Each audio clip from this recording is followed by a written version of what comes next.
नमस्कार, मेरा नाम अर्पित त्रिपाठी है और मैं एक काउंसलिंग साइकोलॉजिस्ट हूँ। यदि हम आज के प्रेजेंट सिचुएशन में कुछ क्वेश्चंस अपने आप से पूछें तो कई बार मन से ये क्वेश्चंस आते हैं कि मेरे घर का इन्वायरमेंट इतना तेज़ी से नेगेटिव क्यों हो रहा है। पता नहीं, पहले तो सब कुछ बहुत अच्छा चल रहा था, ऐसा क्या चेंज आ गया कि एकाएक पूरे घर में बहुत तेज़ी से चीज़ें डाउन होती चली जा रही हैं। और हमारे इस तरीके के विचारों को और पावर तब मिल जाती है जब हम कुछ ऐसे एड्स देखते हैं, क्या आपके घर का वास्तु ख़राब तो नहीं, ऐसा तो नहीं आपके घर में कुछ लोगों की ग्रह दशा ऐसी ख़राब है। और इस टाइप की चीज़ें देख कर के हम बिल्कुल शॉक्ड हो जाते हैं और हमें लगता है कि ज़रूर कहीं ना कहीं कुछ ना कुछ ऐसा बाहरी एक्सटर्नल फैक्टर है जिसकी वजह से हमारे घर का वास्तु बिगड़ गया है, या हमारे घर के वास्तु के बिगड़ने की वजह से सब चीज़ें गड़बड़ हो गई हैं, पैसे का फ़्लो नहीं रुक रहा है, प्रॉब्लम्स होती चली जा रही है और वो बिगड़ गए हैं, उनका बिहेवियर ख़राब हो गया है, वो व्यक्ति की वजह से ऐसी चीज़ हो रही है, उस व्यक्ति ने ज़रूर कुछ किया होगा, काला जादू और ना जाने क्या क्या, ऐसे बहुत सारी चीज़ों में हम अपने ब्रेन को इन्वॉल्व कर देते हैं। देखिए, यदि हम प्रैक्टिकल एस्पेक्ट से समझ करके इस कंक्लूज़न पे आने की कोशिश करें कि यदि घर का एनवायरनमेंट पॉजिटिव नहीं है या घर में हैप्पीनेस बहुत तेज़ी से डाउन हो रही है, तो हमको कहीं ना कहीं एक्सटर्नल फैक्टर्स पे हम जितना काम करेंगे उतना ही हाई स्ट्रेस का सामना करना पड़ेगा। और जितना ही हम इंटरनल फैक्टर्स पे काम करेंगे कि ऐसा तो नहीं मेरा माइंडसेट बहुत तेज़ी से चेंज हुआ है, ऐसा तो नहीं मेरे स्टाइल में कुछ चेंज आ गया है। क्योंकि यदि हम अपने आप को एवेल्यूएट करके देखें तो हर साल, हर दिन, हर महीने हमारे में कुछ ना कुछ बदलता है। ज़्यादा चेंजेस क्या आए हैं ये वो व्यक्ति हमें बता सकता है जो हमसे एक लंबे अरसे के बाद मिले। तो लोग कहते हैं ना, तुम्हारे में कुछ बदल गया है। वो कुछ बदला एक दिन में नहीं बदला, वो धीरे धीरे धीरे धीरे बदलता है। तो जब हम पॉजिटिविटी और हैप्पीनेस की बात करते हैं, हमें पहली चीज़ इस बात को एक्सेप्ट करना है कि इसका रीज़न हमेशा बाहरी नहीं हो सकता, इसका रीज़न इंटरनल भी हो सकता है। इंटरनल रीजंस क्या हो सकते हैं, तो उसके फैक्टर्स में हम देख सकते हैं। सबसे पहली चीज़, घर का बहुत तेज़ी से कॉम्प्रोमाइज़ होता हुआ वैल्यू सिस्टम। हमने एक वेस्टर्न, इंडियन और बहुत सारे तरीके के थॉट प्रोसेसेस को फॉलो करना शुरू कर दिया।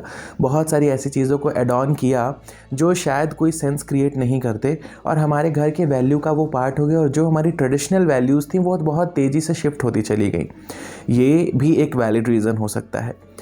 इसके अलावा और यदि रीज़न देखें तो घर में बड़ों का बहुत तेज़ी से महत्व डाउन हुआ है। आज भी भारत में कुछ ऐसे समुदाय हैं, यदि आप उनके घरों में जाकर के देखें, उनके घरों में सिर्फ़ और सिर्फ उनके घर के बड़ों की चलती है।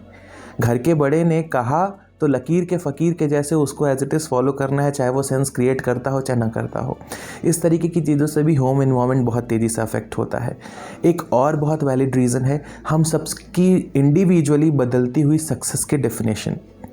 सक्सेस गूगल पे कुछ और अवेलेबल है, सक्सेस आप यदि किसी इंडिविजुअल व्यक्ति से पूछे तो कुछ और है।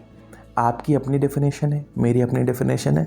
बट यदि मैं एज अ साइकोलॉजिस्ट ये बताऊं कि मेरे जो पेशेंट्स आते हैं, मेरे जो क्लाइंट्स हैं जिनसे मैं इंटरेक्शन करता हूं, तो मुझे ज़्यादातर जो बहुत तेज़ी से समाज में बदलता हुआ सक्सेस का डेफिनेशन दिख रहा है वो ये दिख रहा है कि कितना हाई पैकेज आपके पास है मनी का, प्रॉस्पेरिटी का, प्रॉपर्टी का, वो सक्सेस की क्राइटेरिया में बहुत हाई है।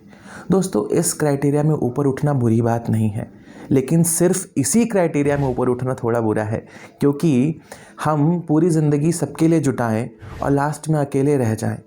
एक छोटी सी स्टोरी सुनाता हूँ कि एक गिलहरी बहुत डेडिकेशन के साथ काम करती थी, और जब वह किसी त्यौहार की बात हो, किसी कहीं छुट्टी की बात हो, कहीं जाने की बात हो, तो हमेशा कहती थी कि नहीं मैं तो नहीं जाऊँगी, मुझे जुटाना है, मुझे जुटाना है, मुझे जुटाना है, मुझे जुटाना है। और उसने बहुत सारे लाइफ के इवेंट्स जो है उनको स्किप किया। जब वो रिटायर हुई तो उसको ढेर सारा पीएफ, पीपीएफ और न जाने क्या क्या ढेर सारे पैसे के खूब सारे गट्ठर के रूप में अखरोट मिला, बिकॉज गिलहरी को बहुत पसंद होता है। तो जब उसे बोरे भर के अखरोट मिले तो गिलहरी बहुत खुश थी, बिकॉज वो ये रेट कर रही थी कि मैं और लोगों से बहुत ज़्यादा सक्सेसफुल हूँ। लेकिन गिलहरी ने जैसे ही अखरोट उठाया और अपनी दांत से दबाया, दांत टूट के ज़मीन पर गिर गया।